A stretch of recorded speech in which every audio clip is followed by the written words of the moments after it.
ওই 75 টাকা আমি এমনভাবে লুকিয়ে রাখছি। শিক্ষকের কণ্ঠস্বর শিক্ষায় নতুন সামাজিক অঙ্গীকার। এই প্রতিবাদে খাগড়াছড়ির মানিকছড়ি উপজেলা প্রশাসনের আয়োজনে বিশ্ব শিক্ষক দিবস 2024 পালিত হয়।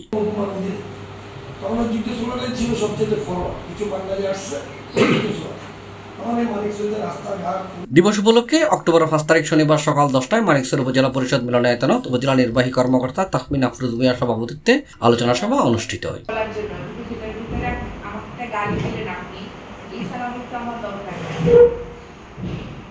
উপজেলা মাধ্যমিক একাডেমিক সুপারভাইজার রেহানা মুস্তাফার সঞ্চালনায় আলোচনা সভায় অন্যান্যের মাঝে বক্তব্য রেখে রানী নিহার দেবী সরকারি উচ্চ বিদ্যালয়ের প্রধান শিক্ষক মোহাম্মদ আতাউল্লাহ, যুগ্যসোলা উচ্চ বিদ্যালয়ের প্রধান শিক্ষক A.K. আজাদ, বরডল উচ্চ বিদ্যালয়ের প্রধান শিক্ষক বশির আহমেদ, দক্ষিণ সেঙ্গুসরা নেসারিয়া ইসলামিয়া দাখিল মাদ্রাসার সিনিয়র শিক্ষক মোহাম্মদ সাজিদুল্লাহ ও রাজবাড়ী মডেল সরকারি প্রাথমিক বিদ্যালয়ের প্রধান শিক্ষক কস মার্মা সহ উপজেলার বিভিন্ন প্রাথমিক ও মাধ্যমিক শিক্ষা প্রতিষ্ঠানের শিক্ষক।